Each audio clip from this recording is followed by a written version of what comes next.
In today's episode, we have Ayanna Webb with us, and she is going to talk about the importance of creating automated systems in your online course business.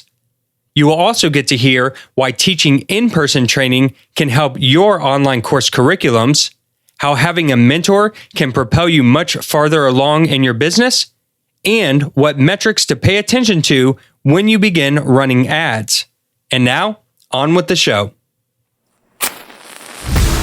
Welcome to the Online Course Igniter podcast, where you'll hear from successful course creators and how they were able to turn their passion into a thriving online business empire.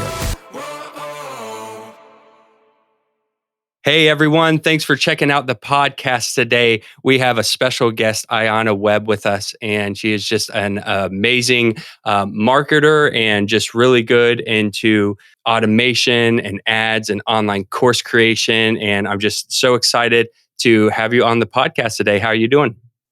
I'm doing good. I'm glad to be here. How are you? Doing really good. Yeah, this is really exciting. I'm just glad that you reached out. I've been seeing you post some amazing content in other groups, different groups that we're the same members of. And I just always read all of your stuff because I feel like you have a really great way with words and explaining marketing and course creation. And so I think this is going to be a really cool podcast. Yeah, thank you. Yeah, I'm really excited about it. I do my best to try to help other people when it comes to, getting their courses out there and just making sure that they have all the pieces. So that's why I do what I do. Awesome. Very cool. Well, let's go ahead and get started. And I always like to begin with the person's story, whoever I'm interviewing. And so today, if you wouldn't mind just taking a moment and letting us know what were you doing before you got into online course creation and online courses, then how did you get into this world? As a kid, I've always was involved in music. That was kind of like my first thing that I got into. And I'm gonna give you like the short version. I know we have only 30 minutes because I'd be here forever. I can write a book about my life. But, so it started really, I first started learning piano when I was about maybe 9 or 10 years old. And, music has kind of followed me into my college years. But the thing was, when I went to college, my first major was accounting because I was convinced that I wasn't going to be able to make any money getting involved in music in any kind of way. At least that's what everyone else was telling me, right? After my first year of doing accounting, and I had this internship that I was paid for, and I was actually set when it came to staying at that job. That internship, I would stay there for 4 years. And then once I graduated and got my CPA, I would have a job. So it wasn't like I had to look for one, after I graduated. So I was good with that. But then I realized, I would say 3 months in, I'm like, I hate this job. It wasn't even the job that I hated. It was just the mundane side of it. It's just, I go to work, I go and do some paperwork and I go home. I just felt really unfulfilled. And I'm like, there's gotta be more to life than this. So I said, I've always wanted to do music. So let's just go with that. And let's not worry about what everyone else is telling me in terms of, you're going to be a starving artist, things like that. So that very next year, I switched my major to music. And, I guess you say the rest is history. But after that, obviously, I had to give up the internship. And I was in a situation where I needed to find work pretty quickly. And I was really adamant about finding work that was within my field, which was, learning piano at the time. And I was applying for different jobs as a piano instructor. But the problem was I was still in school and I was competing with other people who were quote unquote more qualified because, they had master's degrees and they've been teaching for, 20 years. And, so the odds were against me in terms of applying for a job elsewhere. So I said, why not just start my own business where I just teach my own private students and just go from there. So that's what I did. I ordered a bunch of flyers with the little money I had. And I was going out door to door for the entire summer of 2011, putting out flyers. And I was just kind of relentless with it because I said, well, if I want, X number of students by the end of the summer, I need to pass out X number of flyers. So it's kind of like the physical version of, conversion rates, right? So I guess I knew about conversions before I knew what conversions were. So that's what I did. By the fall semester of that year, I had somewhere between 20 to 30 private students. So I was pretty much in business and that was pretty much how my journey of piano education started. And then a few years in, I realized, this is great. This kind of got me in the door, but I want to be able to expand my business in some kind of way where I can, live life in a way that I can enjoy in terms of travel and not be pinned to a particular schedule and location where I have to go to, students' homes or I have to be at my house. I want to be able to do more. And that was where I got the idea of selling courses online. Because I'm like, well, if I sell courses, I wouldn't have to be anywhere physically to do the courses if they're pre-recorded, right? And then I would be able to reach more people. So then that takes away the need to give my time and be limited to the amount of time that I have to teach. And I'll be able to scale it. So that was how I got into it. I created my first course in 2015 or so. And it kind of sat for a year. So I didn't really start actively promoting it until about maybe later 2016, somewhere around there. And, I was taken under the wing of some really powerful mentorship. And it's funny because the person who's my mentor, he also had a business where he was teaching people how to play gospel music, gospel piano by ear, doing courses online. And he became so successful that he started teaching other people at the time that I came in how to, do the same thing in terms of courses and whatnot. So I'm like, oh, this is perfect because it's someone else who's a musician teaching piano. What better person to to teach me how to get my thing off the ground than Right. somebody who's teaching the same thing that I'm doing. So that worked out. And then, I worked on it at it for a few years. And then I would say this past year was was my first 6-figure year.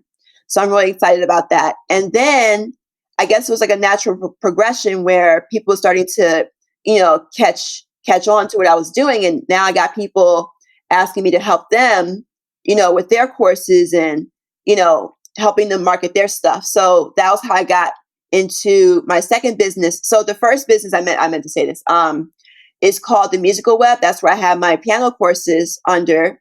And then the digital web is where I teach other people how to grow their business and grow their courses. And I mean, there's different aspects of the digital web, but right now my focus is helping other people, build their courses, teaching them how to put their curriculum together and teaching them how to set their course on autopilot when it comes to traffic and scaling. So that's pretty much, where I am now with it. First of all, congratulations on your first 6-figure course sales that you have. I think that's really awesome. And it goes to show you that if you just keep working at it over time, you're going to get to that point. I mean, it looks like that you've been working on this business for some time now, and you're starting to see the fruits of that labor. And so I think that's really awesome. And I also like that you started teaching in person, which I think I've interviewed a lot of different people, and it always seems like everyone goes about it a different way. And what I Yeah. really liked is that you really started kind of grassroots, going out and meeting people one-on-one and teaching them. Do you think that that helped you later on when you started creating your courses, kind of know what to put in your courses? Oh, definitely. Because the students that I had at the time were younger. A lot of them were kids. So, obviously the way you communicate with people, and especially with kids, is going to be very different than, adults. So the thing was, I had a curriculum that I started out with when I first started teaching. And then as I got real experience, that curriculum kind of started to shift, if that makes sense. Because we have an idea of how people learn, but then there's the actual way that they learn. And then as a teacher, it's your job to kind of adjust to the way everyone learns differently. When I got into courses, I said, I realized that there's common practices that I use when it comes to teaching that tends to work with everyone, even though obviously each person has different speed of learning and different maybe spin-offs when it comes to the lesson plan. But overall, I had a curriculum that worked, for the first few years of teaching. And I said, okay, you know what? If this is a proven concept that people were able to comprehend what I was teaching them using this method, then I could just put this in course form and be able to sell it. So I think the fact that I was teaching younger students, and the interesting spin was that most of the people who were buying my courses online were older adults. And the feedback that I've gotten was, you make it seem so easy. And I'm like, well, my first students were kids. So, it kind of has to be that way. So yeah, definitely teaching in person and getting that hands-on experience from different ages and different walks of life has helped me tremendously when it comes to putting a curriculum together that I would be putting out worldwide. So yeah. Awesome. Yeah, very cool. I think that that's important because, as I've said in the past, is we're experts and we know our subject matter. And sometimes we get into the habit of just going out and just teaching everything that we know without having a system like what you created or having an idea of what the student is actually looking for. And so I like the one-on-one hands approach of teaching people first because I feel like you said, you really get to understand where they're struggling, what they need help with, and so forth. So that's really awesome. Now, when you went and put your first course up, when you started back in 2015, 2016, where did you host that course? Where did you put it? What platform did you put it on? And how were you initially getting people into that course? It's interesting. I started out with Teachable, and then I went from Teachable to Thinkific, and then I went from Thinkific to back to Teachable. um, Actually, no, I lied. First, I started out with Udemy first, and Udemy gave me such a hard way to go that I said, you know what? No, I have to have a better platform. So that's how I landed on to Teachable. So Udemy was like the first one because like when you go on Google and you're like, oh, sell courses online, and then Udemy is like at the time was like the first one to pop up. Again, I realized that their business model just wasn't working for me. So I went to Teachable, which gave me a lot more freedom when it comes to the way that I put my course together, having access to my email list or my student list, just being able to price it the way I want to. So it gave me a lot more freedom in that area. So that was the reason why I went with Teachable ultimately. And I was fiddling with advertising, but I didn't really know what I was doing. So that was one way. I remember my very first student before I really got into ads like that was I went to this music conference and I made some connects there. So this one person I met there, she was interested in doing courses or not doing learning piano. I'm sorry, and she was my first student. So that was like back in maybe 2015 or so. And then that was maybe like a month or so after I put the course together. But again, I wasn't like super, super actively promoting it until I would say around September-ish, actually around this time, 2016, because that was when I got like the real scoop on how to do ads properly and how to market it properly. Okay, awesome. So you put it up on that platform. You are going to conferences, making connections, and then you start running ads. Was this Facebook ads, YouTube ads, Google ads, or which ones were you using? Yeah, at the time I was doing Facebook ads. Okay, so that's pretty awesome. Did you ever do any type of organic growth strategies? Were you putting it on a blog or YouTube or anything like that?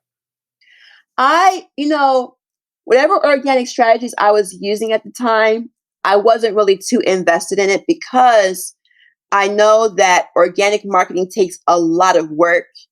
And for me, it just didn't make sense for the price point because with the piano courses I have, they range anywhere between $37 and $300. So for me, the math in my head was, well, if it takes me, let's say, 5 hours a day to put out one course or to sell one course for maybe $100, I might as well go back to teaching private lessons because I was making more.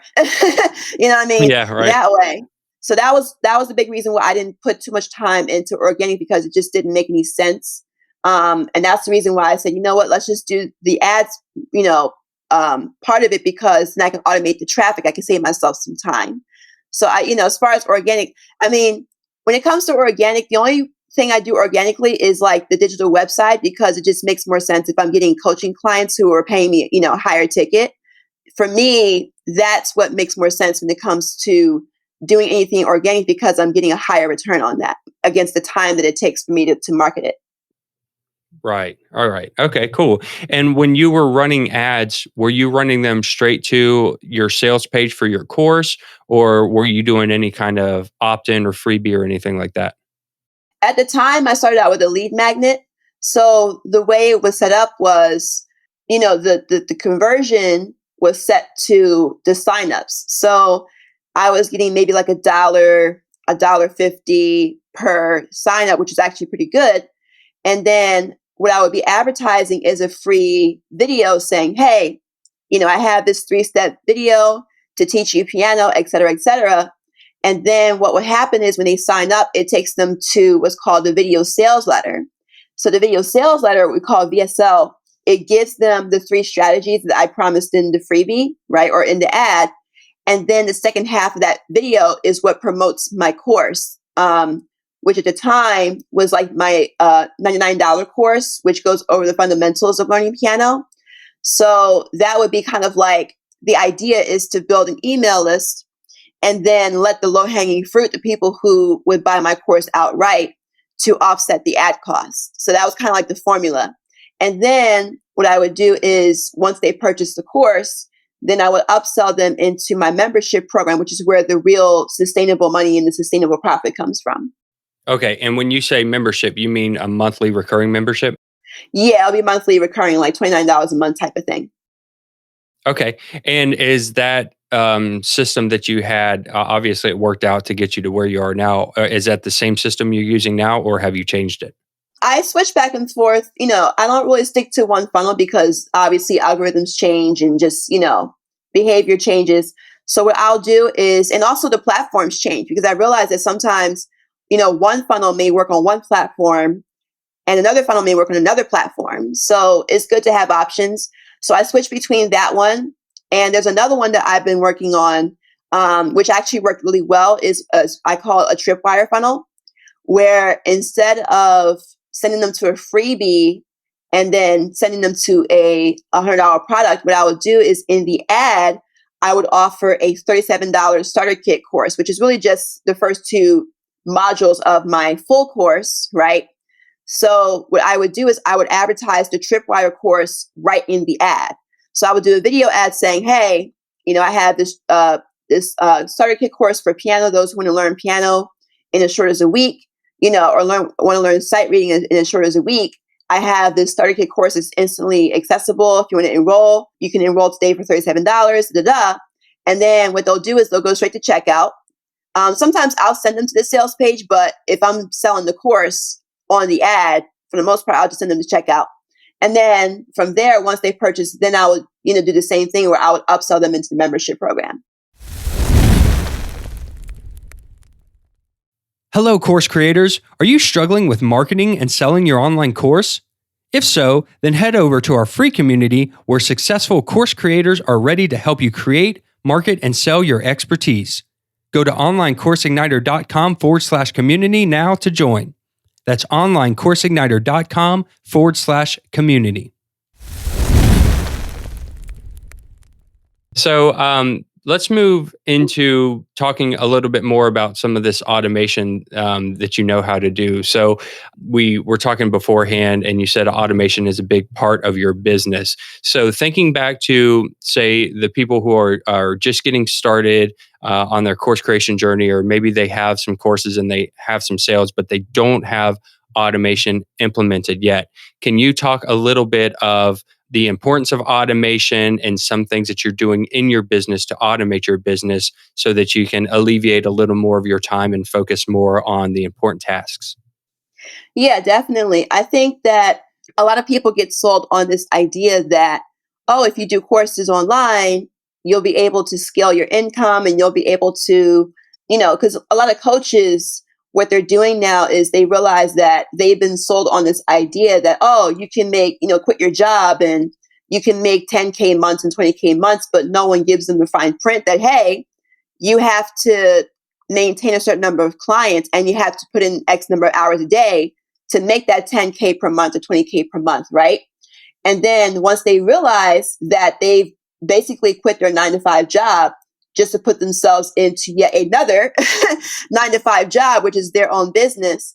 And they go, well, what was the point? So when it comes to courses, and now people are going into courses and, thinking, okay, well, I can scale my income and make more money.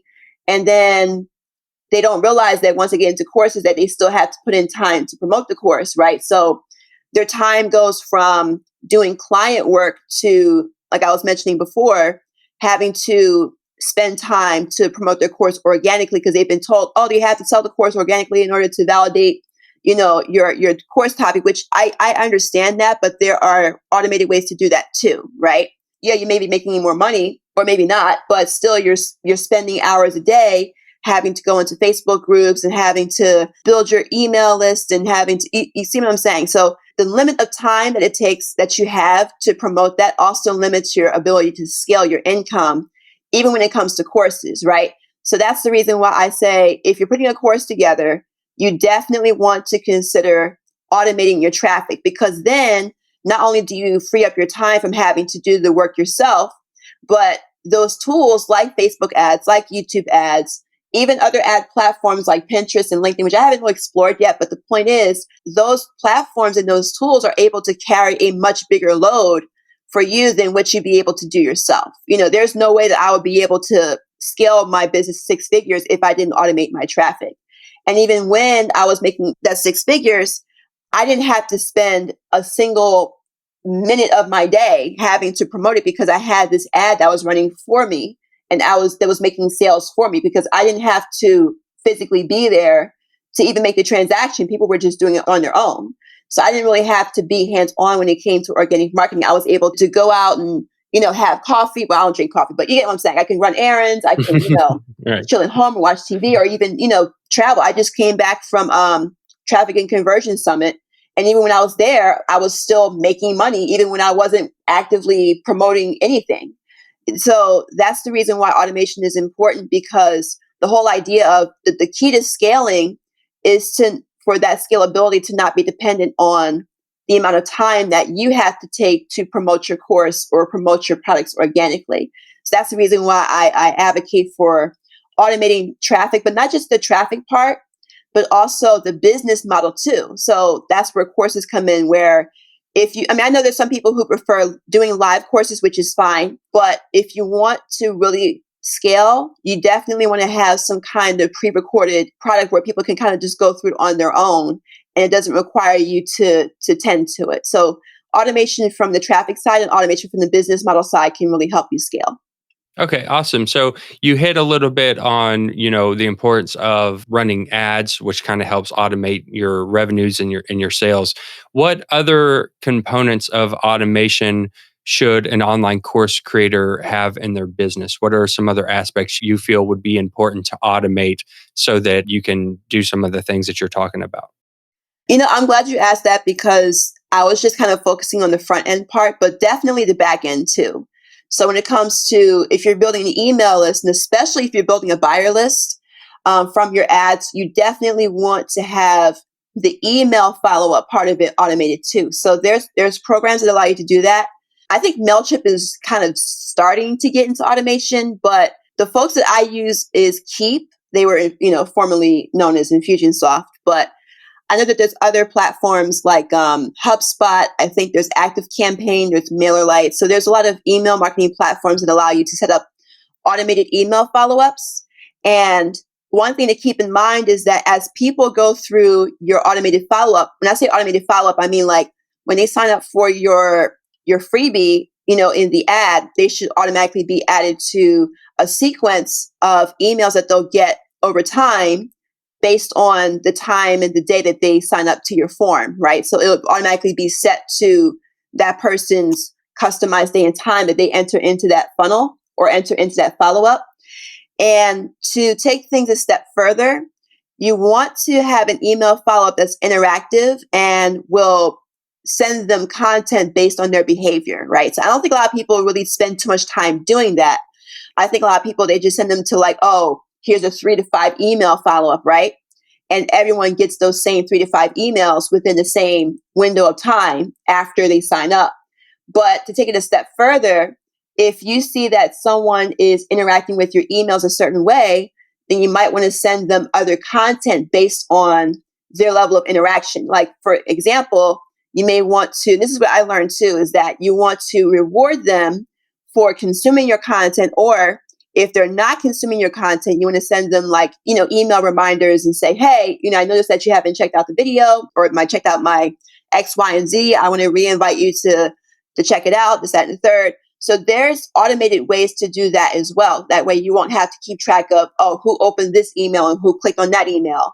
That's actually one of the reasons why I like Keep, because Keep specializes in those kinds of things where you can apply tags and certain behaviors. If this person does this, then send them to this part of the sequence. So automation on the back end is, if not more important when it comes to because that's where your profit is going to come from. So if you're building your list and if you're not doing anything with that list, then you're leaving a lot of money on the table when it comes to, allowing your business to grow. So that's, when it comes to, like I said, that list, you want to automate nurturing that list into reintroducing them to your products or even introducing them to new products as well. So that's another component of automation that needs to be implemented. Yeah, I like that a lot. I set up a system in ActiveCampaign because ActiveCampaign allows you to get pretty technical with the way that you have different automations and if then else statements and stuff like that. And so I was able to basically set it up where, kind of like what you're saying, if someone doesn't click on an email in 7 days, they get put into a bucket where I can track them. And then if it's 30 days, I can maybe send them an email follow-up. So I really like that aspect that you're talking about, because like you said, a lot of people just have that very generic follow-up sequence, like you said, 3 to 5 day follow-up sequence. And then the email goes cold after that because no one's following up with them or checking on them or seeing where they're at in the process. So I really like that. So you have your email follow-up sequence when someone opts in to your lead magnet or your course, you're following up with them. You have your online course, which in itself is kind of an automated system. Like you said, instead of a live course, you have training that someone can go through that course. And then you have the revenue side where maybe you're setting up ads or something of that nature that's kind of more on autopilot, and you don't have to be so much in the forefront of going out and finding leads. Is there any other aspects of automation that you can talk about that would help out course creators? The traffic is definitely a big part of automation in terms of getting your course out to brand new people. There's also the retargeting aspect of it, which you can also use ads for. The business model, in terms of how you set up your business, where even if you're getting new customers, you're not being the bottleneck of the business because you've made the business model where it requires your time and your attention to actually provide the service. So you definitely want to have something that's self-paced on the end of the customer, on the end of the student. And then, like I said, the email follow-up and the back end of it should also be automated too. I know that people do automated webinars. I'm not quite sure if automated webinars is like a thing that's frowned upon lately. I've been hearing a lot of mixed things about automated webinars, but I know people who have used that tool that have worked well. So if you want to explore doing automated webinars, that could be a tool as well. Yeah, it sounds like there's different camps on that one. People who say that it's burned out and isn't working as well as it used to, and then you have some people who are still really gung ho about it and just think it's really awesome. So that one's kind of a tricky one. It seems like, Facebook Lives and kind of live video is kind of the dominant force right now, I would say. But then, like you said, that's not as automated as something like a webinar. Talking about the ads, because you mentioned retargeting. So when someone is going to set up their ads, can you talk briefly about, especially for someone who's kind of newer to ads and maybe is getting started, could you talk about maybe a good system for setting up ads? What would be some of the metrics that you're trying to track? What are the types of conversions that you're creating? And then if you could briefly talk about retargeting, because you mentioned that. It's really tough to say that, this has to be the benchmark for, this KPI or metric, key performance indicator. And this has to be the conversion, because those numbers vary based on A, what you're offering, B, how much, really the biggest metric is how much you're willing to spend per new customer, right? And then you kind of have to know what your back end numbers are in terms of, average what that customer is going to be worth over time. So really, if you have the number that matters to me the most is the cost per acquisition. So however the other numbers fall in terms of click-through rate, conversion rate, I try not to focus so much on those numbers, because sometimes I'll get so caught up in one number, but then I don't see that there's another metric that's making up for that number that's causing my cost per acquisition to be at or below where I want it to be. And, it's tough because sometimes, especially like when you're first starting out, the numbers can be a bit all over the place and you kind of have to wait for it to optimize. But my advice is that you have to know what's the most that you're willing to spend per customer. I'm not sure if you've heard that term, he or she who's willing to spend the most to acquire a customer wins. That's really what it is. I think people are so concerned about having the cheapest lead or having the cheapest, which it's good, but if it compromises the quality of your list and your buyer list, sometimes that can be detrimental on the back end. So when you're going into advertising, you want to know what you're advertising in terms of, is it a freebie? Is it a paid product? And then you kind of have to know up to what number are you willing to spend for each new customer to come in. That way you'll go, okay, well, yeah, even if I lose money at the beginning, I know that this person, and that's the other number that you need to know, is your customer lifetime value. So average, what is your customer going to be worth over time as you send them through nurturing, as you send them to higher end products and future products. Let's say if your average customer lifetime value is like $1,000, right? And then you go, well, I'm willing to spend up to, let's say, $200 to acquire a customer. And even if it costs you, let's say if you only make $100 on the front end, which means you'd be losing $100 if you're willing to spend up to $200. So if it costs you $200 to get that new customer, but you only made $100 that same day, and you're willing to lose that $100 because you know that in, let's say, 30 days or 60 days, that one customer is going to turn from 100 to 1,000. So I think a lot of people who go into advertising, they think that they need to get the results right away in terms of profit. And if it doesn't work that way, then, the ad is not working, but they're not seeing the big picture here. And they're leaving, again, a lot of money on the table when they approach ads that way. So the idea of ads when it comes to new people, it's not about making a profit. It's about getting customers that will be worth more than what your ad spend is over the course of, the few weeks or the few months in the future. And when it comes to retargeting, that's another powerful tool to help make up for maybe any ad spend or any loss on the front end. Because if you're able to take that list that you build over time, let's say if you build a list of 5,000 people or 5,000 subscribers, that's now a warm audience. So if you take that email list and run it through a Facebook ad and run an ad to that list on Facebook, then chances are your conversion is going to be higher.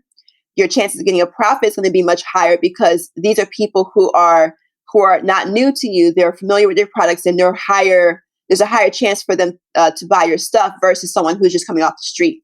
So that's the importance of retargeting ads, is because number one, you can get a much higher profit that way. And it can also alleviate some of the ad costs from cold traffic. So that, there's multiple purposes for retargeting, but those would be the two things that pop up in my head. Awesome. I think you explained both of those very well. I was doing the numbers in my head as you were saying that. So if you had, say, a monthly subscription of $97 a month, and you know that someone generally stays with you 12 months and you're going to make over, like you said, $1,000. But in that first month, you spend $200 on ads to acquire that person, you're going to have a negative balance of $103. But in that second month, you're going to break even. And then in that third month, you are going to be profitable. Exactly. And I think that the way you explain that is really awesome because not many people explain it that well or talk about that. So that makes a lot of sense because like you said, I think when people get into ads, they want to, be profitable instantly. As you mentioned, you want to, spend $5 and make $1,000 right away. Right. And that's just not the way that ads work. So I appreciate that. I think you explained it really, really well. And hopefully that helps some people out there understand that if they do get into ads, that should be more the mindset that you should be taking going into it. Yeah, definitely. Especially now that ads are getting more expensive. Maybe 5 or 10 years ago, you could probably look forward to getting a profit or, possibly. But even then, it's still short-term thinking. So even when it comes to ads being more expensive, because, people are now kind of going crazy over this whole iOS update and algorithm changes and whatnot. But even with all of that going on, the whole idea of thinking long-term in terms of, increasing the lifetime value of your customer, and even if you have to take a loss in the beginning, that still applies. Because, this is one thing that was talked about at the Traffic and Conversion Summit is all the multiple sessions that were talking about the iOS update. A lot of them said the same thing. It's like, don't worry about the iOS update. Worry about your customer lifetime value, because then even if you lose money, you're going to make that back. Well, thank you so much. I think you explained all that very well. And just thinking about the person who's just getting started, if you could go back 5 years or even 10 years and go talk to yourself and when you first started on this journey, and just thinking about the person who's listening to this podcast right now who wants to make a course or the early stages in their course development and marketing and sales, what would be good advice that you could give to that person?